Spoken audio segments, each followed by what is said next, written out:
Hello দর্শক, আসসালামু আলাইকুম। আশা করি সকলে ভালো আছেন। তো দর্শক, দেখতে পাচ্ছেন আমার হাতে যে গাছটি দেখতে পাচ্ছেন, তো দর্শক এটি একটি ধানকুনি গাছ। তো দর্শক, এই ধানকুনি গাছে কিন্তু প্রচুর পরিমাণে কিন্তু কার্যকারিতা। তো দর্শক, আপনারা যদি এই ধানকুনি গাছগুলো যদি সংগ্রহ করে এই ধানকুনি গাছের শিকড়গুলো যদি আপনারা নিয়মিত রস করে খেতে পারেন, তাহলে কিন্তু আপনাদের কোনো প্রকার কিন্তু শারীরিক সমস্যা থাকবে না। আমরা কিন্তু এই ধানকুনি গাছগুলো কিন্তু সংগ্রহ করে কিন্তু আমরা প্রচুর পরিমাণে কিন্তু উপকারিতা পেয়েছি। আমাদের অনেক বাইরে কিন্তু তারাও কিন্তু প্রচুর পরিমাণে উপকারিতা পেয়েছে। তো দর্শক, আপনারা চাইলে কিন্তু খুব সহজেই এই ধানকুনি গাছগুলো কিন্তু আপনার সচরাচর কিন্তু রাস্তার আশপাশ দিয়ে বা আপনারা কিন্তু প্রতি জমির কিন্তু প্রতি জমিতে কিন্তু আপনারা খুব সহজে কিন্তু পেয়ে যাবেন।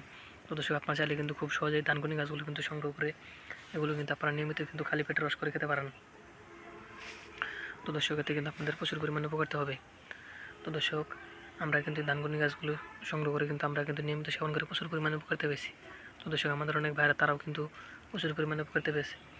তো দর্শক, আপনারা চাইলে কিন্তু খুব সহজে কিন্তু এই ধানকুনি গাছের শিকড়গুলো আপনারা সংগ্রহ করে কিন্তু আপনারা খুব সহজে কিন্তু আপনারা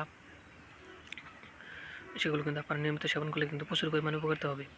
তো দর্শক, আপনারা কিন্তু এই ধানকুনি গাছগুলো কিন্তু চাইলে কিন্তু খুব সচরাচর কিন্তু আপনারা রাস্তার আশপাশ দিয়ে কিন্তু পেয়ে যাবেন। তো দর্শক, আমাদের অনেক ভাইরা কিন্তু তারা কিন্তু এই ধানকুনি গাছের শিকড়গুলো কিন্তু সংগ্রহ করতে গেলে দর্শক তারা কিন্তু এই ধানকুনি গাছের শিকড়গুলো সংগ্রহ করে তারা কিন্তু নিয়মিত সেবন করে প্রচুর পরিমাণে কিন্তু উপকারিতা পেয়েছে।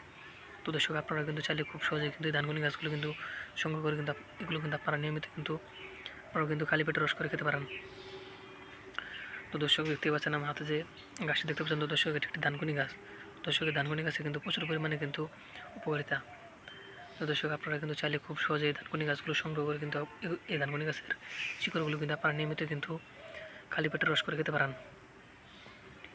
তো দর্শক, আমাদের ভিডিওটি যদি আপনার একটু ভালোই থাকে তাহলে অবশ্যই চ্যানেলটি সাবস্ক্রাইব করে দেবেন এবং ভিডিওতে একটি লাইক করে দেবেন।